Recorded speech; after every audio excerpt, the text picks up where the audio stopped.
Yorker. His Honor, H to the S-O-N to the E-R. I love this city, and I give this city my all. Stay focused, no distractions, and grind. Arrested, dyslexic, rejected, now I'm elected. If you don't educate, you will incarcerate. I'm true blue collar, and I'm true red, white, and blue. H to the S-O-N to the E-R. I'm a working class New Yorker. His Honor, H to the S-O-N to the E-R. I love this city, and I give this city my all. What did we accomplish? We have put $30 billion back into the pockets of working class people. More jobs are in New York in the city's history. More small businesses in the city's history. We dropped unemployment citywide, but particularly in the black and brown community, we dropped unemployment by over 20%. We got rid of city income taxes for working class families. We wiped out medical debt for low-income New Yorkers. This administration has been the most pro-housing administration in the history of this city. Moved more people out of homelessness into permanent housing. We're paying the college tuition of foster care children, giving them life coaches until they're 21 years old. We have increased the number of PK and 3K seats, more seats than the history of the city. We are having universal after-school program. We removed over 25,000 illegal guns off our streets. We have the lowest number of shootings recorded in the history of this city. We drove down transit crime and delivered some of the safest subways in history. We removed over 125,000 illegal scooters, dirt bikes, and ghost cars. Come on. Yeah. Come on. H to the S-O-N to the E-R. Come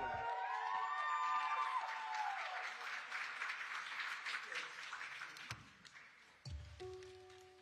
One of six, raised in a single-parent working-class home. The dyslexic kid struggling to read, picked on by his peers, not taken seriously by his teachers. The rejected kid who sits at the back of the class with the garbage bag full of clothes thinking this may be addiction day. The one wrong move kid who finds himself on the wrong side of the law. What becomes of the kid? Dyslexic, arrested, rejected. He persists. He keeps going. He finds his voice. He rises. That kid who struggled turned his pain into purpose, making a commitment to build a safer city where no child suffers like he did, with a focused mission to get stuff done for working class families like the one he grew up in. Reopening the city after COVID, boosting the economy to record heights, and breaking the all-time jobs number again and again, including the highest number of small businesses in city history. Keeping New York the safest big city in America by driving shootings to record lows. Removing 25,000 illegal guns from the streets, bolstering subway safety, and shuttering more than 1,600 illegal cannabis shops. Transforming the housing landscape with City of Yes and other historic housing initiatives that will deliver more than 433,000 homes citywide.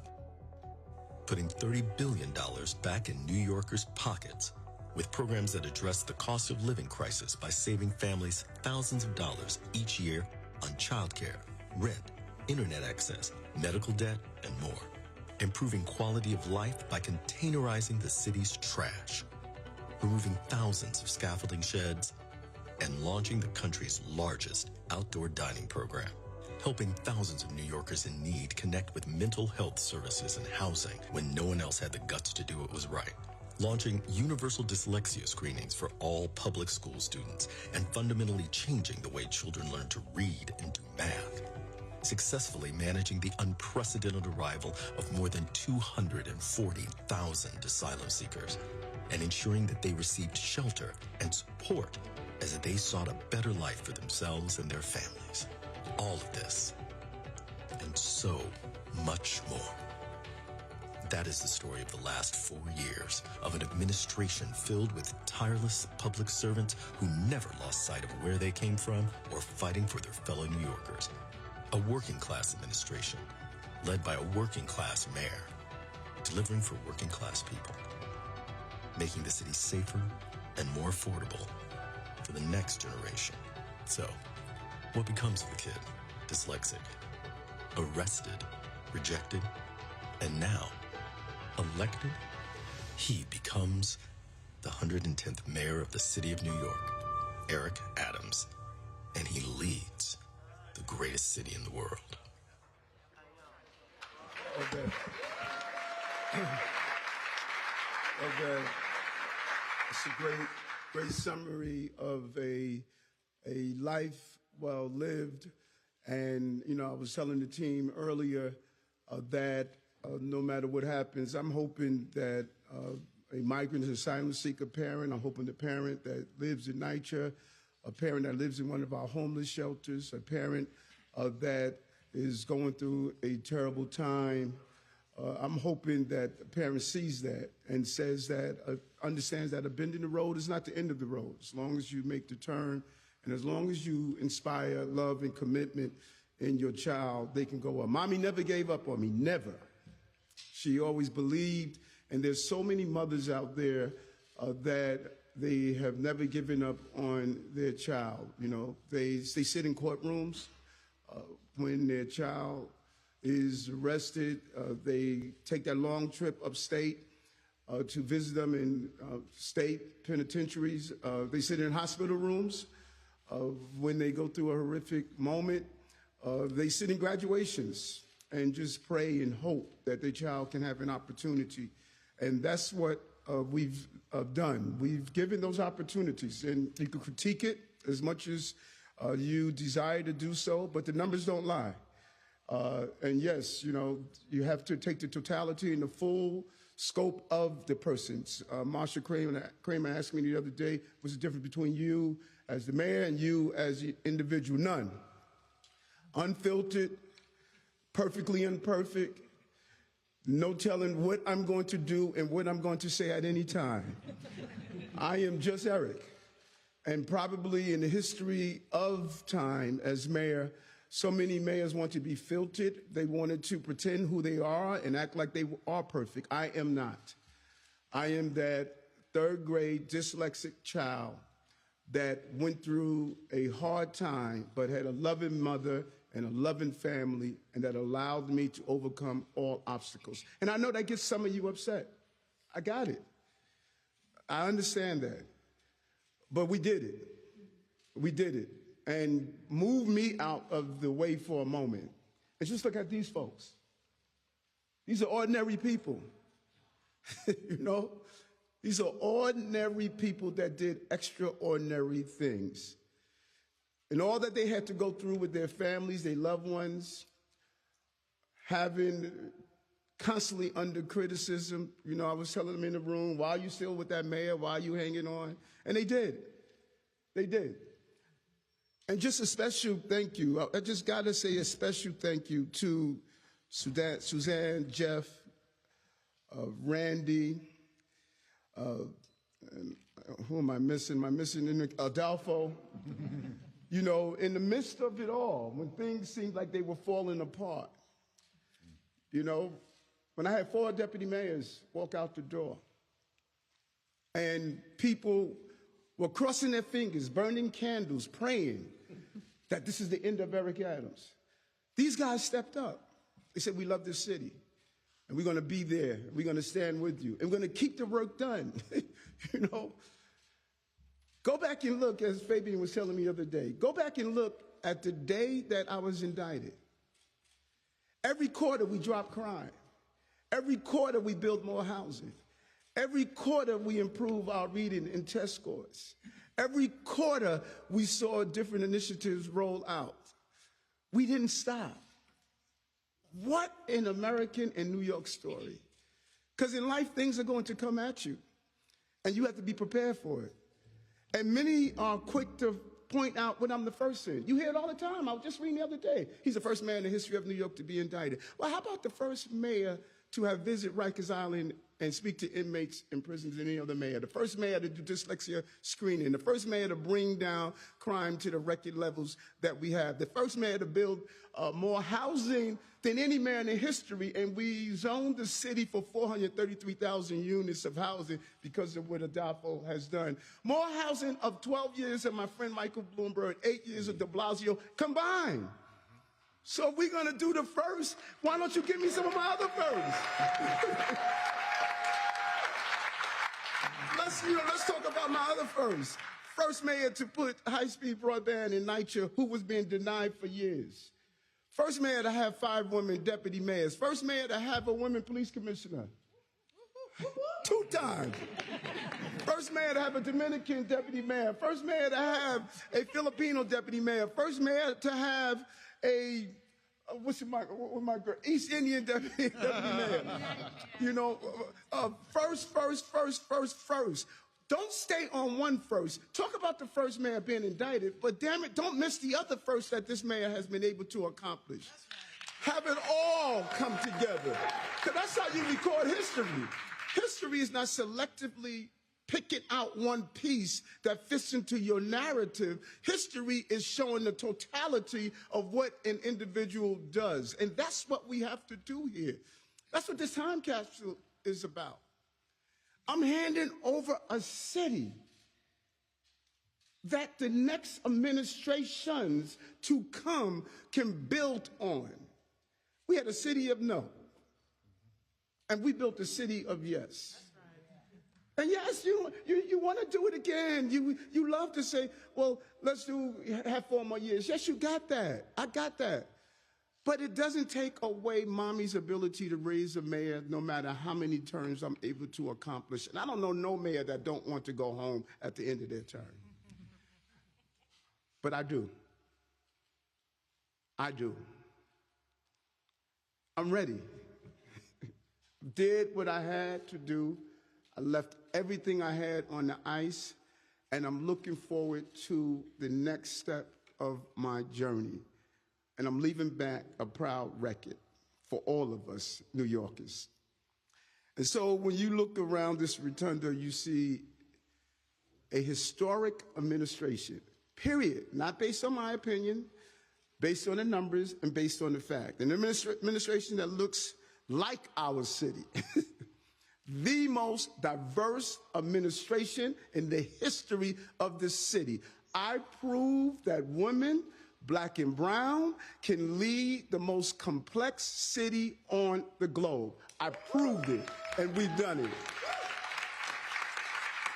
Public servants from all 5 boroughs, all over the city, our public servants are from every neighborhood and every community. People who got up before the sun rose and stayed up long after it's set to get stuff done for their fellow New Yorkers. I showed how we can have compassion and humanity at the same time. I'll never forget standing next to Commissioner Castro as we watched the first buses come into Grand Central, into Port Authority.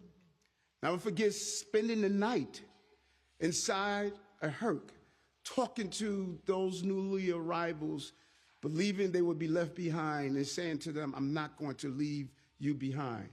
And all those who criticized me did not spend one night there, did not meet any buses, but they were able to tell us what we've done wrong when in fact we had 237,000 migrants and asylum seekers that came to the city, and 90% of them have taken the next step on their journey because of this administration. And I want to reflect on where we were 4 years ago today and think about where our city was too. We were still reeling from a generational pandemic and a global recession. Crime was rising, our economy was falling, and I promise you that we would bring our city back from the brink and we would get stuff done for New Yorkers. Our first order of business was to bring down crime and make sure our communities were safe. We put thousands of police officers on our streets and took tens of thousands of illegal guns off them. Because of our cops and our counselors, our commissioners and our public servants, America's first important city was the safest big city, and it got even safer. Today, I can report to New Yorkers that we are leaving with the fewest number of shootings in recorded history under our administration. Great job, Commissioner. Fewest number of shootings.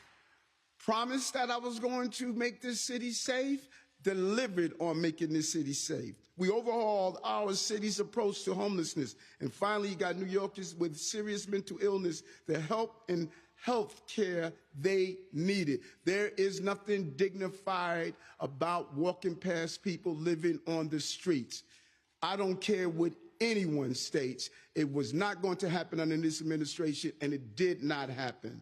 And I told you public safety was the prerequisite to prosperity, and that if we drove down crime, we could drive jobs up. And I want to thank Deputy Mayor Kaz Daughtry and the work that you have done innovating our city over and over again to ensure all of our law enforcement agencies came together. And what we've done about jobs, that's exactly what happened. We broke the records on the most jobs in this city. Not once, twice, 3, 4, 5, 6, 7, 8, 9, 10, 11, but 12 times. More jobs in New York in the history of the city. And the more small businesses in our city's history. And then we continue to do it over and over again. We invested in cutting-edge industries like artificial intelligence, cultural engines like our museums, and generational events like the 2026 FIFA World Cup. What Lori Cumble did as a commissioner, she baselined the funding in our cultural institutions. They've been trying to do this for years. We knew it wasn't enough. We had to make it better than ever. And we tackled generational issues that were holding working people back. After 60 years of diversions and delay, we passed the most pro-housing legislation in city's history. And created record amount of affordable homes. We turned New York City into city of yes. People said we couldn't do it. Dan Garodnick, the entire team over at HBD, we got it done. Everyone said no, we said yes, and we got it done. And we didn't say yes to just more housing, more affordable housing. More affordable housing. We cut the cost of childcare, launched free universal after school, and increased the number of kids in early childhood education to record levels. Melissa, great job over at the DOE. I know you're here somewhere. And let's talk about affordability. We wiped out medical debt. Woo, that's right. #1 cause of bankruptcy.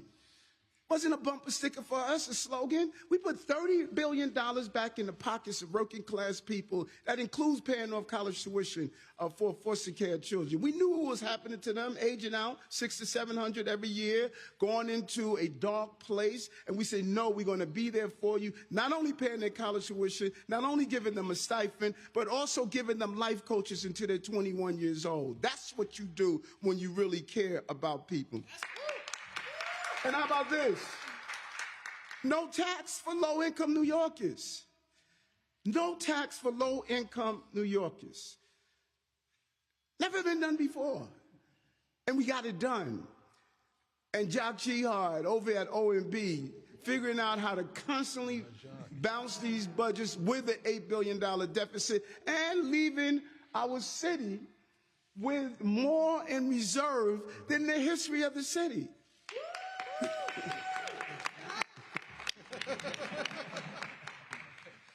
And, you know, when you really want to understand what putting $30 billion in the pockets of New Yorkers mean, it means you think about low-income families.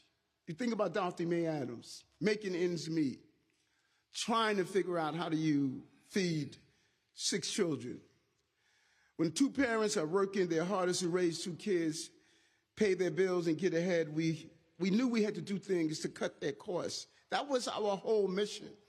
We cut the cost of subsidized child care by more than 90%, giving them a place to send their kids during the day and saving the family $1,200 per year. $1,200 per almost close to $1,300. We expanded the earned income tax credit and got rid of city income taxes, as I stated.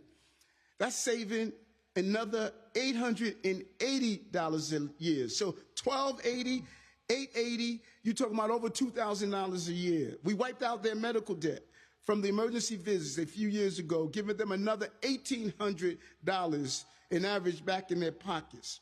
We increased the threshold for those who qualify for fair fares, saving them another $780 each year. And through just 4 of our initiatives alone, we gave them back nearly $5,000 a year. That's the creativity. We cannot control the price of bread, but darn it, we put bread back in the pockets of working class people. And I want to see other people do that. Don't talk about it. Get it done. Get it done. Promise made, promise kept. We transformed the way our students learned to read and write and drove lifespans back up to 83 years again. When I met with the former Commissioner of the Department of Health and Mental Hygiene, and we sat in our room, and he stated that we need to raise the life expectancy because I was impressed by Bloomberg's ability to raise it by 3 years.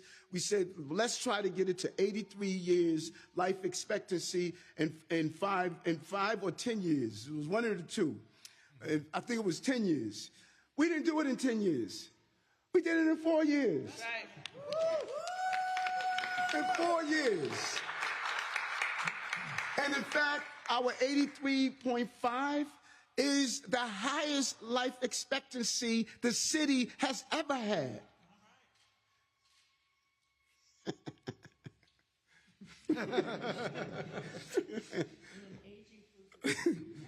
And not one of you don't know how much I hate rats. We brought down rat complaints. Remember, Commissioner, when we were talking about containerizing garbage? Yes. People told us it was going to take 5 years to containerize garbage in the city. And I said, Commissioner, we got to beat that. You know, 75% of our garbage is in containers right now because of what we've done. She created a new garbage truck. We created the bins. And now we're going to move towards a completely containerized city. And we saw rat complaints go down.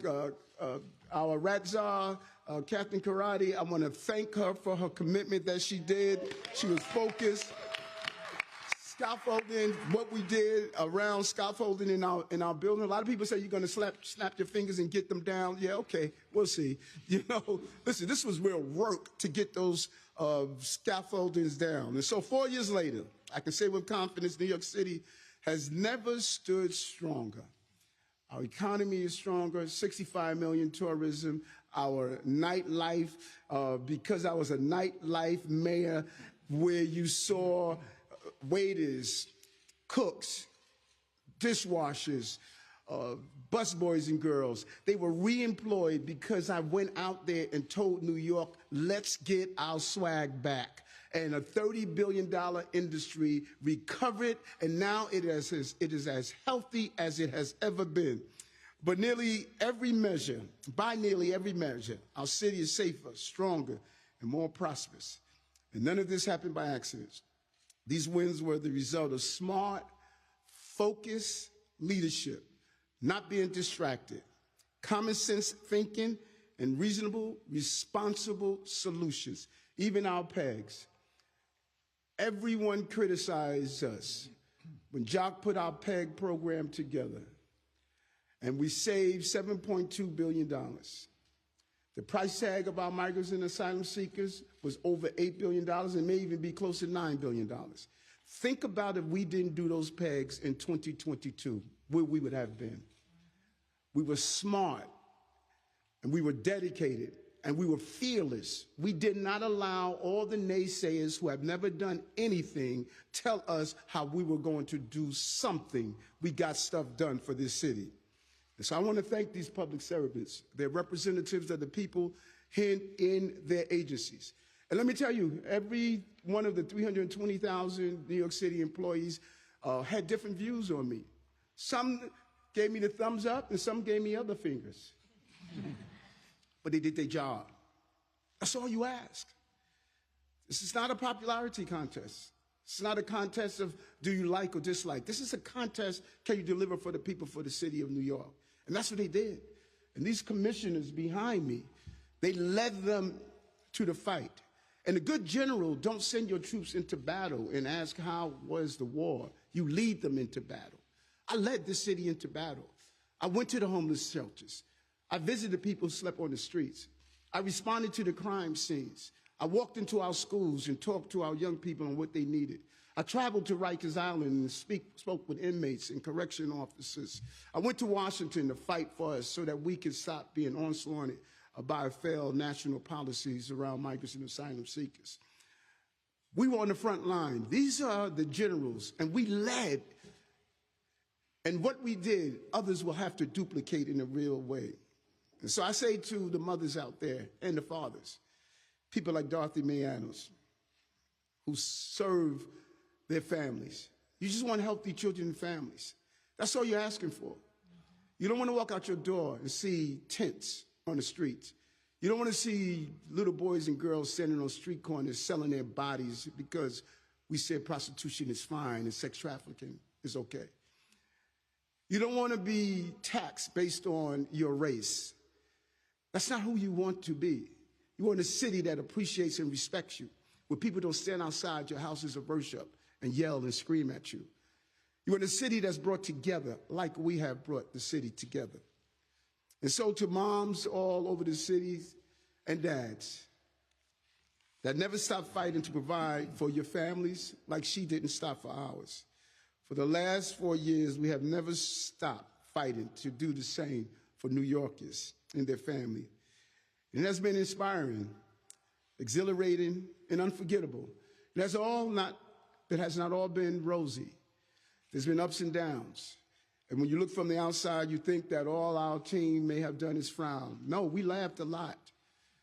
We leaned into the work. We knew what we were fighting for, and we stood firm and we stood tall. These are some of the finest people that I have ever met in my life. And they were not yes people. They didn't sit around every day and say, this is what you asked for, man, this is what you're doing. No, they questioned, they pushed back. But when we broke from the huddle and went to the line of scrimmage, we moved as a team and as a unit. And yes, some, they were inside. Some we inherited, some were new, that prayed that we would not succeed. But we did. We got stuff done. And I would tell the team all the time, when someone would slip and leak something to Chris Sommerfeld to write something bad about us. Yeah, I see him over there. Write something bad about us. I would tell folks all the time, that's just one person. That's not who we are. Don't allow the numerical minority that's among us that want to destroy what we're doing, don't allow them to get in the way of what we're doing. The overwhelming number of us saw what we were doing and we were willing to accomplish. There will always be haters, and our haters will be our waiters. There will always be those who would dislike us. There will always be those who hate themselves so much that they just want to be destructive. And that's the message that we come out of. We know who we are. We know what we're made of. And we prove to New York is what we can do. So a permanent record of our work is going to be left for the city. The time capsule will be sealed and buried right here for New Yorkers to open in 10 years. And look back on one of the most transformative periods in our city's history. I'd like to have each of our senior leaders step forward and place an object into the time capsule. And I'm going to start with our Chief of Staff, Deputy Mayor for Administration, Camille Joseph. Her story is a story that has always inspired me when I hear of her story. And from the beginning to the end, you rode with me. Never stop, never stop. You rode, you dug in deep, and it's hard working for me. But you were so committed, and New York is a better place because of what you have done. This mother immigrant from Trinidad is now the Chief of Staff of the most important city on the globe. Chief of Staff.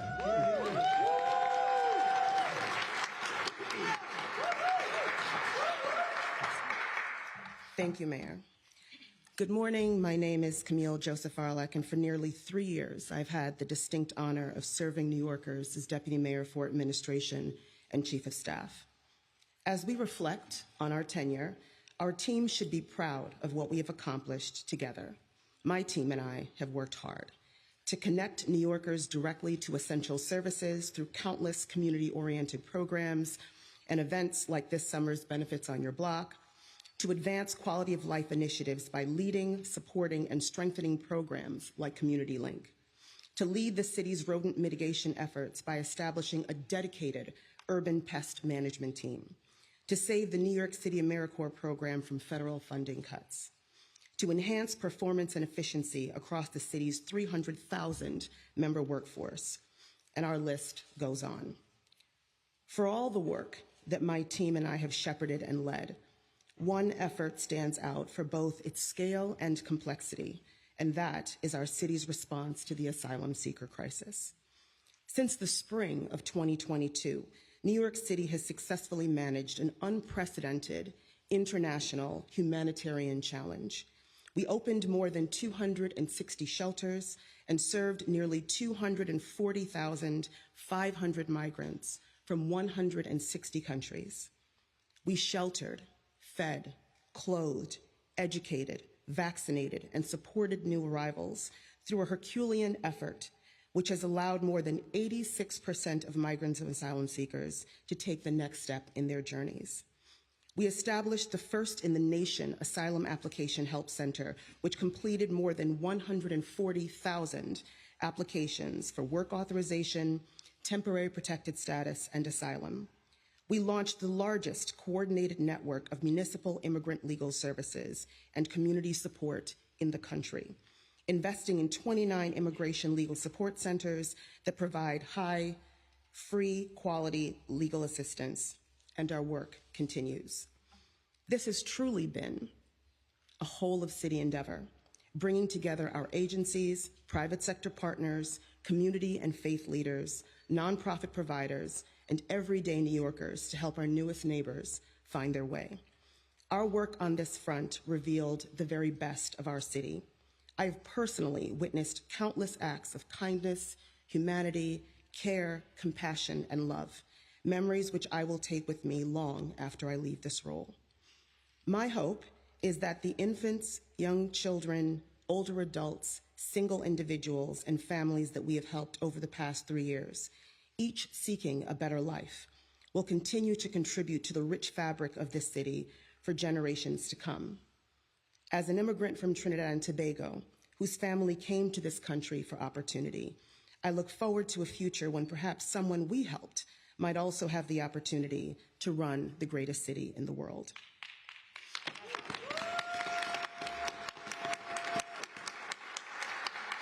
When a migrant enters city care, they are issued a humanitarian emergency response and relief center identification card.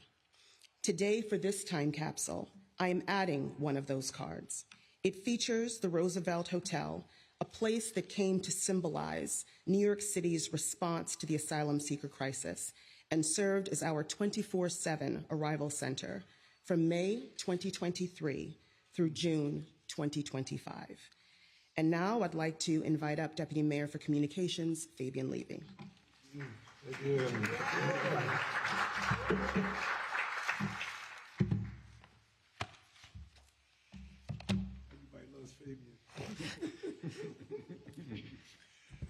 Good morning, everybody. My name is Fabian Levy, and for the last 4 years, it's been my privilege to lead communications for the city. First as press secretary to the mayor, and for almost 2.5 years as deputy mayor for communications. When the mayor asked me to take on this role, he made the mission clear. We needed to use every tool we had to reach every New Yorker in every community. For me, that mission has been personal.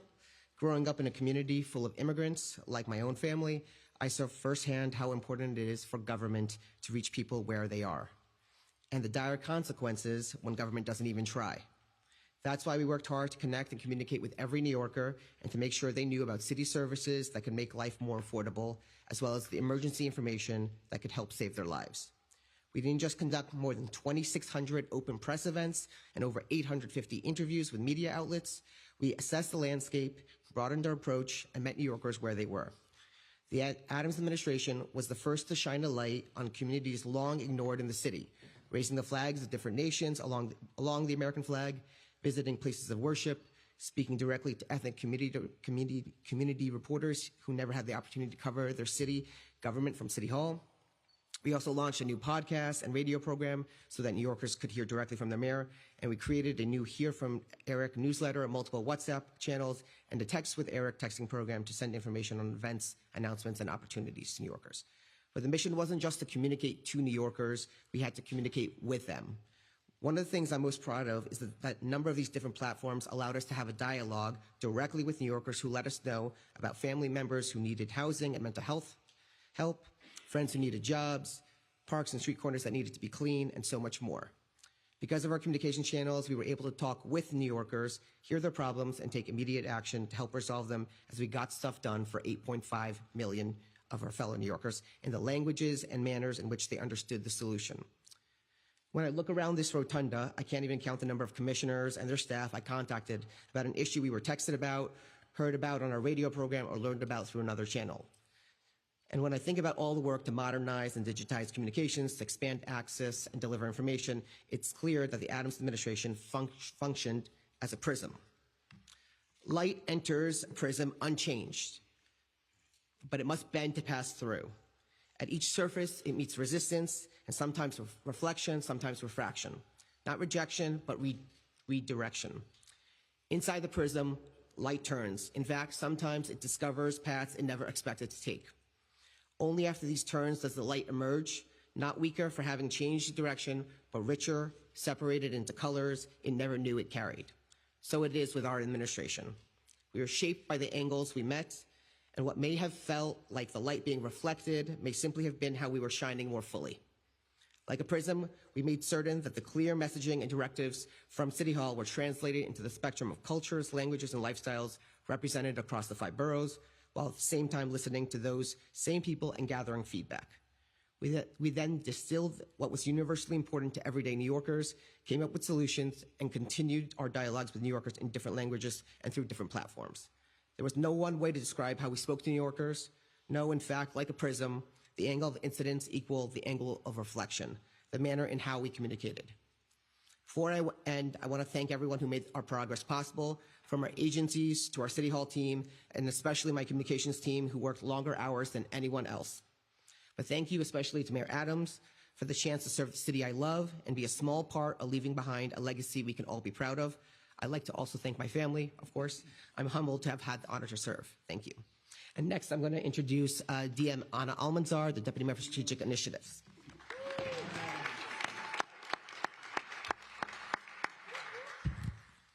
Well, good morning, everyone. Buenos dias. Buenos dias. My name is Ana J. Almanzar, and I have the great honor to serve as Deputy Mayor for Strategic Initiative. I am holding, right here, if you can see it, a graduation tassel. Oops, I knew that would happen. A graduation tassel moves only when you have earned it. And this one represents the hard-won progress we've made for the families of the city of New York to ensure that the next generation has the support, the stability, and the opportunity to earn that tassel. We invested $331 million to expand After School for All. Yes, woohoo!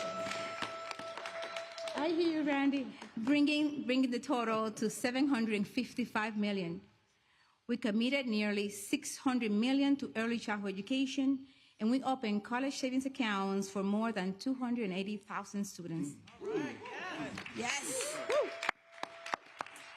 Laying a foundation for their lives long before they ever step onto a campus. When we open the time capsule in 10 years from now, children in our childcare programs will move from elementary into middle school, and students in our after-school seats will be finishing their college careers, entering futures full of possibilities. Yeah. For parents and students alike, graduation is a magic hour. It's filled with glory, a moment where we look back at our education for one very last time. Mayor Adams, serving the city has been an entirely new education, and everyone in this administration deserves their own tassel. Thank you, Mayor Adams, for the chance to give back to the place that gave my family and I everything. It has been the greatest honor of my entire life. I have given it my all. It is my honor to introduce DM Tiffany Raspberry. Thank you.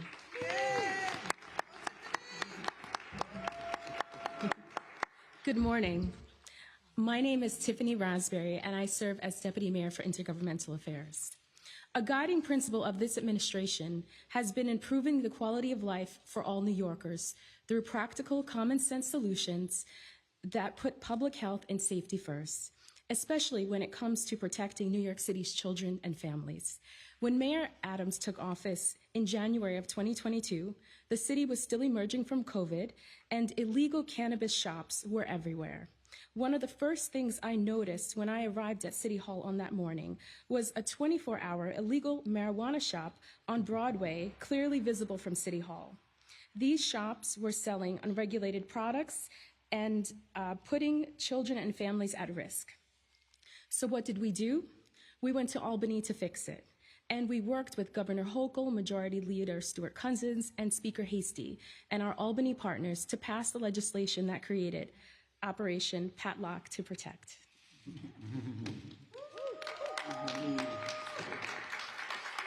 Since then, over 1,600 illegal cannabis stores have been shut down, and more than $95 million in illegal products have been seized. This work was part of a broader set of major legislative wins delivered through our work here in New York City, in Albany, and in Washington, D.C., including passing 4 on-time city budgets, strengthening mayoral accountability, advancing critical housing and affordability initiatives with the passing of City of Yes, stabilizing NYCHA through the Public Housing Preservation Trust, and delivering meaningful tax relief for New Yorkers with the Axe the Tax legislation. We also successfully secured billions in federal funding for New York City that we use to support our newly arrived asylum seeker families, countless large-scale infrastructure projects, and housing and public safety initiatives that directly improve the day-to-day lives of New Yorkers. I want to thank my amazing team spread across 4 offices in 3 cities, including Albany and Washington, D.C. And today, as we place this padlock into the time capsule, it represents our commitment to protecting all New Yorkers. As Deputy Mayor for Intergovernmental Affairs, it has been one of the greatest honors of my life to serve in this administration under your leadership, Mayor Adams. And I have to say, it's not bad for a little girl who grew up in Cooper Park houses in Brooklyn. This padlock marks a moment in our city's history when the city chose safety, responsibility, and put the safety and security of our seniors, men, women, children, and families first. Thank you. I'd now like to introduce my colleague, Chief Counsel to the Mayor, Allison Stoddard.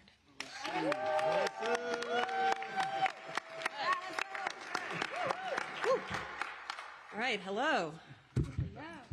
My name is Allison Stoddard. I serve as Chief Counsel to the Mayor and City Hall, and in that role, our team oversees the activities of about a dozen entities. These are the agencies, boards, and commissions that are the backbone of city government. They are the ones that support our operational agencies, quietly ensuring that city government keeps moving. People show up to work, invoices are paid, and the city keeps moving forward efficiently and with integrity. One area that both Mayor Adams and I are especially proud of is this administration's impressive record on settling union labor contracts.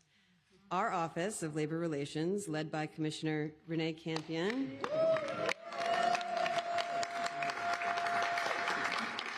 frequently known as Renee Champion, has settled labor agreements for 98.6% of our municipal workforce during the latest round of bargaining.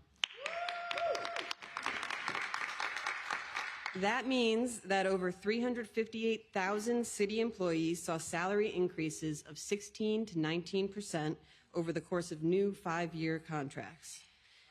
To represent this great work, I am contributing a mini Staten Island ferry, cute, right, to the Adams administration time capsule. I was going to say it's the cutest entry, but I think I might get some competition. So this Staten Island Ferry reflects how our administration delivered a new contract for over 150 Staten Island Ferry captains, mates, and engineers in 2023. This was the longest labor contract in city history, 16 years, because the labor negotiations with this union had been unresolved through 2 prior administrations. This contract provided pattern-conforming wage increases dating back to 2010, which was the last time this union had a contract in place. This contract ensured that those who helped transport the 16 million New Yorkers between Staten Island and Manhattan each year get fair wages and more flexibility, and they get to go home to their families knowing that the city of New York has their back. Mayor Adams made a promise to be a 5-borough mayor who never forgets about New Yorkers, no matter where they live. And with this small ferry and the big contract, as well as over 100 others executed during this administration, we are showing how we delivered for our city workers and for the people across the 5 boroughs. And with that, I will introduce DM Adolfo. All right now. You know you have a good relationship with your colleagues when it's DM Adolfo. That's it. And privately, my stage name, also my rapper name is DMAC. That's what in the building.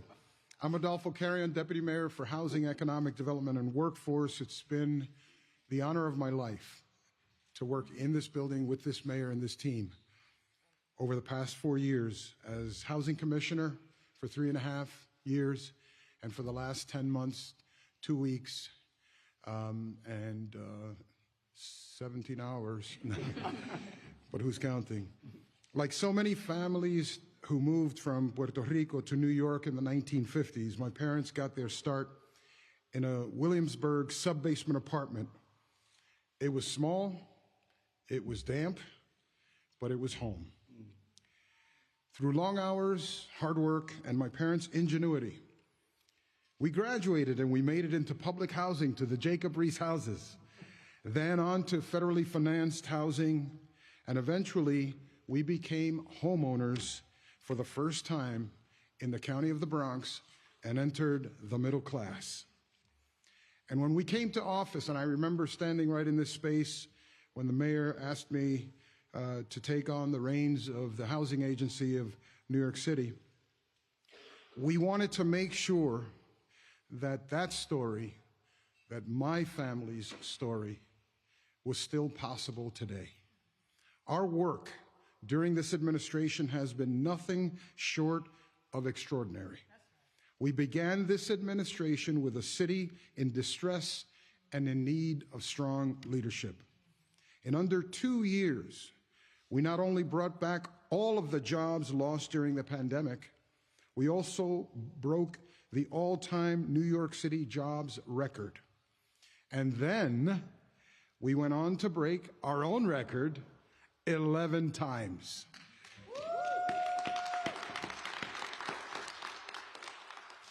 Forever Laurie's woo will be in this moment. We did it through bold, dedicated, and ambitious leadership, and we accomplished generation-defining projects that no one thought we could achieve. Like the Brooklyn Marine Terminal right at the mouth of New York Harbor, now going to be a modern electric terminal. Or the Kingsbridge Armory, one of the oldest armories in the United States, now to be an asset for that community, not a liability. We expanded our city's Blue Highways network at the Brooklyn Navy Yard and the Climate Center on Governor's Island, and we delivered massive projects that were stalled for decades, like transforming an entire area of the city into a new neighborhood at Willets Point. We strengthened and diversified our workforce by creating pathways for youth employment. We grew dedicated teen center spaces in our libraries, and we expanded our creative and cultural sectors. Q. We empowered small businesses, created new student loan debt relief measures, and raised the minimum wage for restaurant delivery workers. And on the housing front, we transformed the New York City Housing Authority getting the Historic Preservation Trust passed into law off the ground.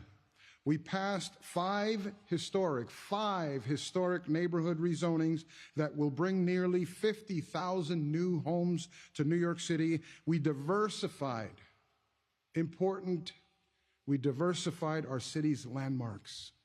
And we moved the review of over 2,700 public design projects, balancing respect for our history with growth to house the full ambitions of New York City's residents.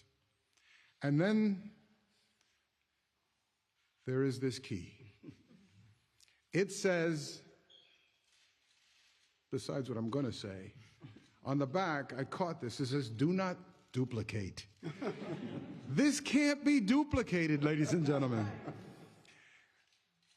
A key we gave out when we passed the City of Yes, the largest rezoning in New York City history.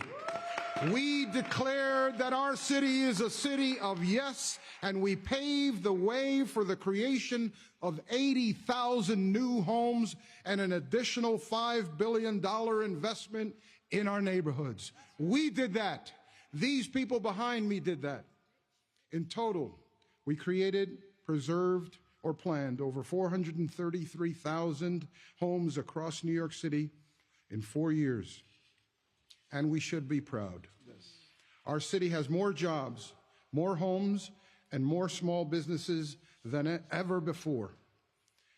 And it would not have been done without the 300,000 public servants tirelessly giving their all for this city. Nor would it have been done without the vision and the leadership of the 110th mayor of the city of New York, Eric Adams. Thank you, Mayor. Thank you. Now, as a kid from the Bronx who was born in Brooklyn, I am so proud to say with certainty that we are leaving this city in a better place than when we started. So thank you to everyone who made this possible. I am now going to deliver this key to the time capsule. I'm going to do it the way you told me to do it. You heard that? That's inside stuff. There it is. I've been known for hamming it up a bit. And now it gives me great pleasure to introduce my colleague and friend, Kaz Daughtry, the Deputy Mayor for Public Safety. Thank you, DM. Thank you, Mr. Mayor. It's an honor to add a token to this time capsule on behalf of the public safety team that never stops getting stuff done for New Yorkers. Over the last few years, my office took on some of the toughest public safety challenges in this city, and we did it with focus, coordination, and compassion. But the item I'm placing in the time capsule today is a piece of one of our drones. It represents something even larger than any single initiative.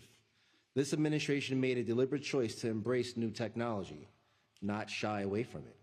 That's why my office launched the Emerging Technology Committee to evaluate cutting-edge tools across all of the public safety agencies and determine if the ones that are working well can be adopted by the other teams. And that's why Mayor Adams created the Drone Operations Committee to expand the safe, responsible use of drones citywide. Drones have already helped us respond faster and better protect people in ways that simply wasn't possible a few years ago. Though our Drone as a First Responder program, drones can reach an incident in about 2.5 minutes, providing critical live view of the scene before officers and first responders even arrive.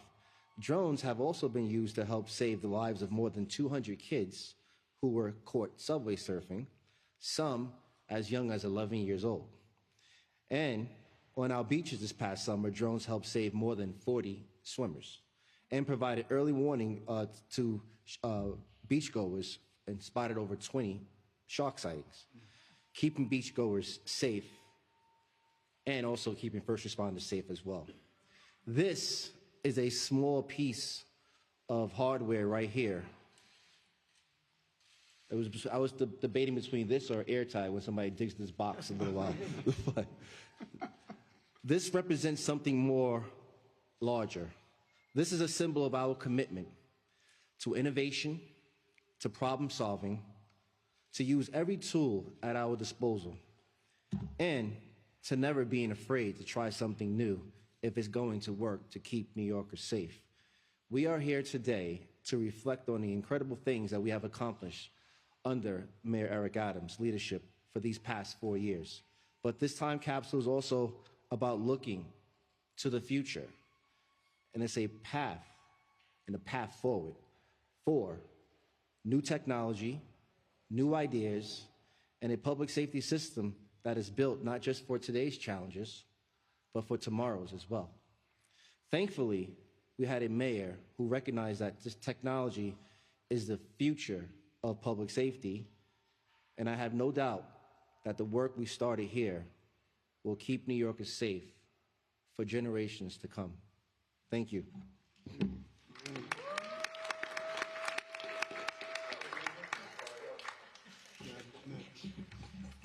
And now I would like to bring up DM Suzanne. Thank you. You've been standing for a while, my foot's asleep. Okay. Thank you, GM Kaz. Good morning, everyone. I'm Suzanne Mas-Gustav, Deputy Mayor for Health and Human Services.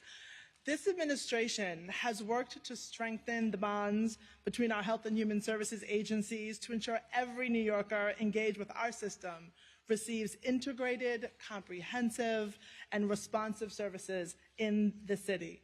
And we've done so much over the last year and across the entirety of the administration.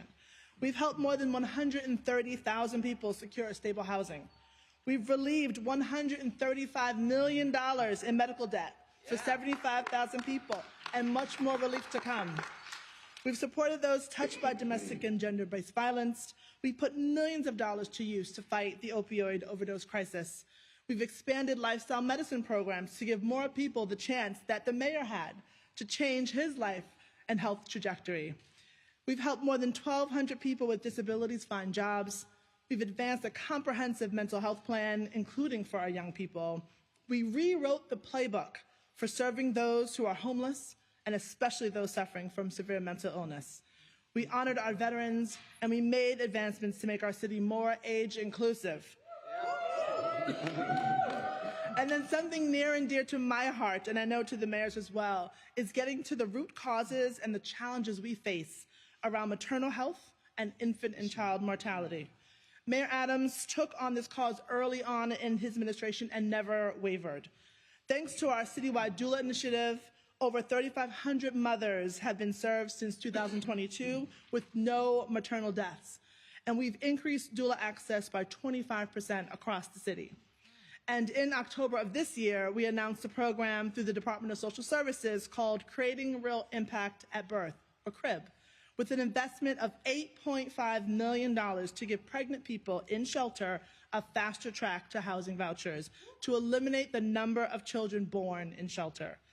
Along with that program, 4 of our New York City health and hospital locations launched a baby box program, giving new families the essentials after their newborn comes into the world, including resources for what to expect and how to connect with support.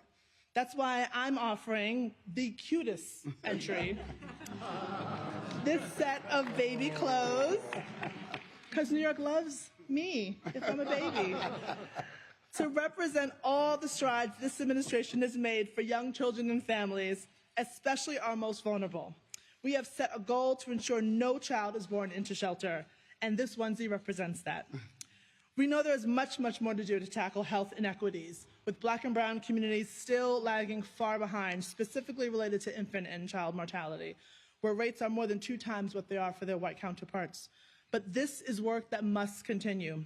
In closing, I want to thank you, Mayor Adams, for your dedication, and to all of our agencies in our portfolio. We're leaving connected and curious agencies and leaders across the Health and Human Services portfolio working together and devising strategies on tough issues such as infant and child mortality, and we have a task force that does that. and they're ready to carry their efforts into the next administration. We have been at the forefront of serving New Yorkers when they most need support, and we've done so much to help make those lives of all those New Yorkers healthier and more fulfilling. The work we've started, yes, will persist, and our legacy will remain long into the future. Thank you all. Thank you. And it's my pleasure to call up DM Jeff Roth.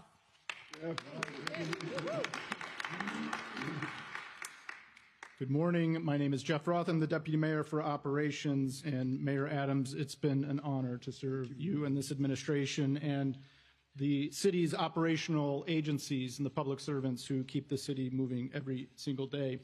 We had so many initiatives, from containerization to scaffolding to advancing climate and flood resilience projects, delivering safer streets and public spaces, expanding accessibility, and modernizing core city operations by coordinating across agencies to move faster and smarter. One initiative that stands as testament of government innovation is the trash revolution and the containerization pilots in West Harlem and downtown Brooklyn. Early data show meaningful reductions in rat complaints, along with cleaner sidewalks and safer working conditions for sanitation workers.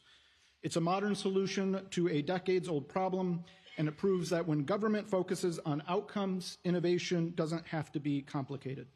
So I've got this miniature trash can, which, be careful, it might fall off, and doesn't fit a banana peel. Represents a city willing to modernize and a team committed to delivering results New Yorkers can see on their blocks. And I will say this, while this is one small trash can for a time capsule, it is one giant leap for a city.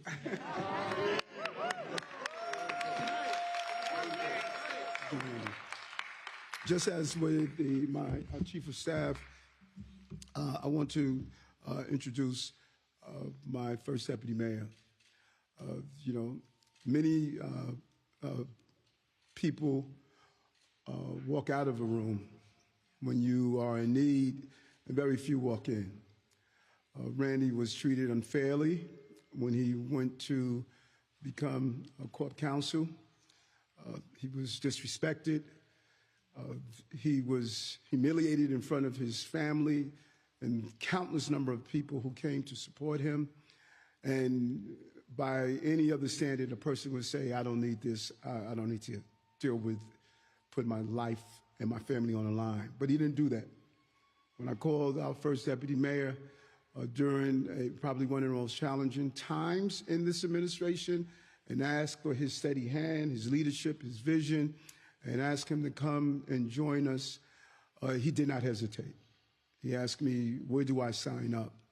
And, serving under previous administrations, the Giuliani administration, being a well-known attorney to deal with civil rights issues and so many other issues, having his experience and expertise, partnering with Allison on some of the legal issues, but even a vision, some of the important items, from what he did at the Elizabeth Street Garden, getting almost 6 times the amount of housing, what he did around the benevolence of the horse carriage industry, and so many more. But just personally, what he has done for me. I want to thank you for being there during a very, very difficult time for me. And it just showed me that there are still good human beings that believe in you and will stand with you. I want to introduce our first Deputy Mayor, Randy Mastro.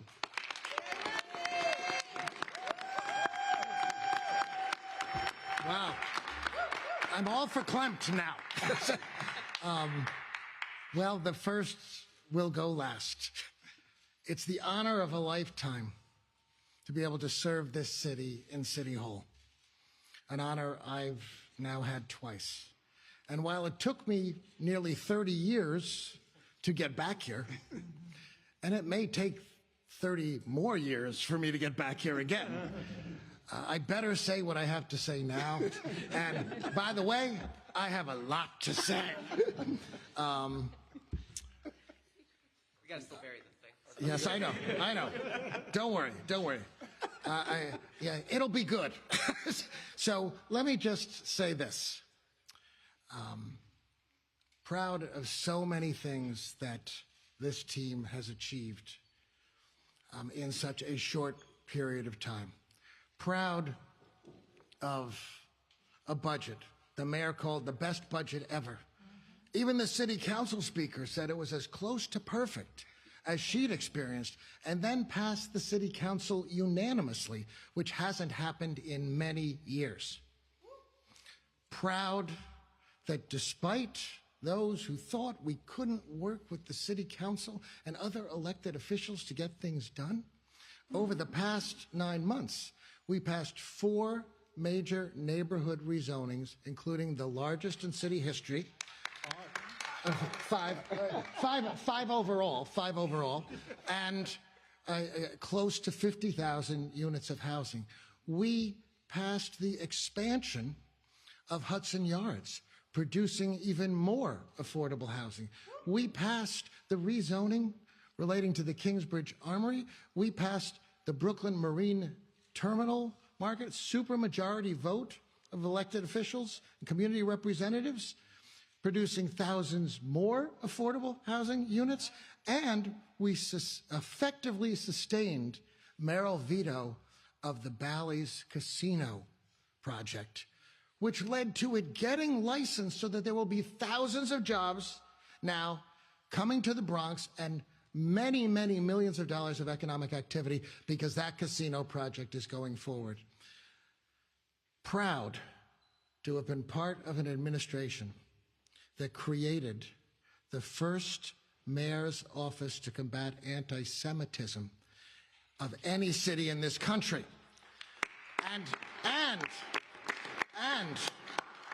And to have followed that on with initiatives that practiced what we preach and say to every community in this city, you are included and protected.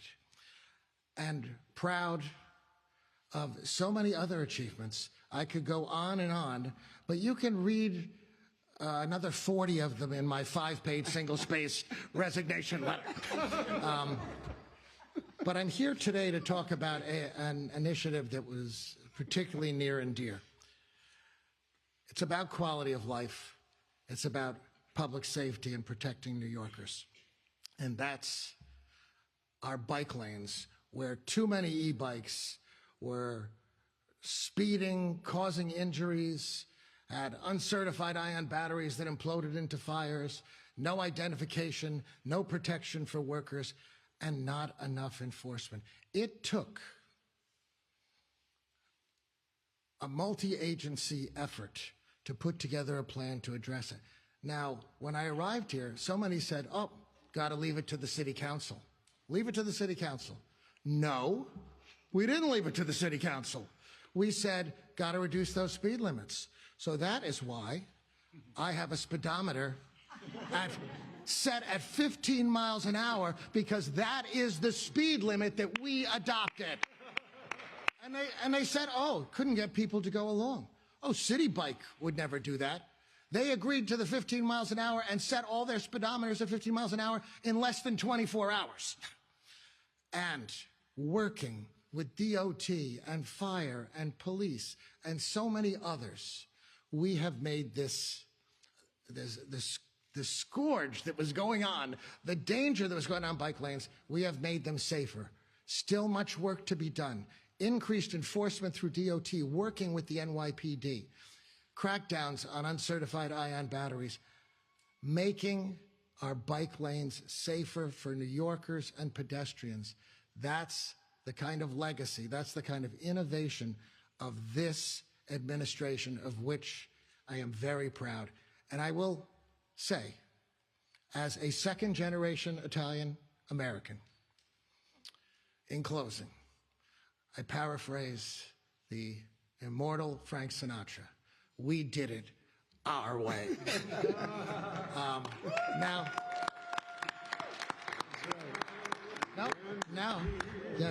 Now, I have the honor of asking to come back to the microphone a man whose administration, this great team behind us,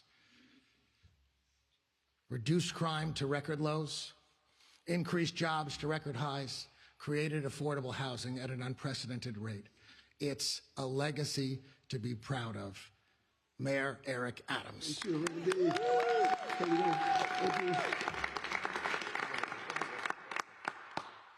Record jobs, record homes, record small businesses, record early childhood education enrollment, record investments in homelessness, record safety. That's a record I can live on. Take a record out. Go ahead, tell me what I'm doing. Oh, okay, you got more in there. No, it's a record. Oh, you become a prop master like me. So I don't know if they use records anymore. But to these young people who are sitting in front, this is a record. We used to play music on this. What school are you from? Huh? What school are you from? I'm sorry? All over, different schools?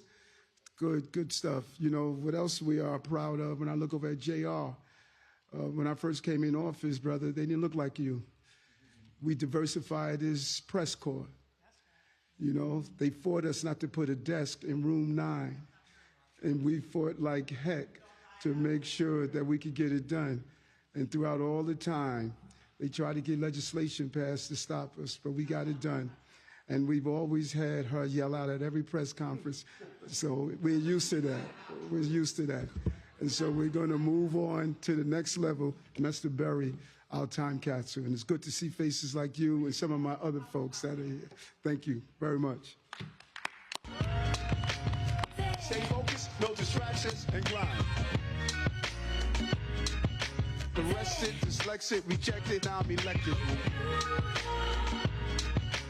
If you don't educate, you will incarcerate.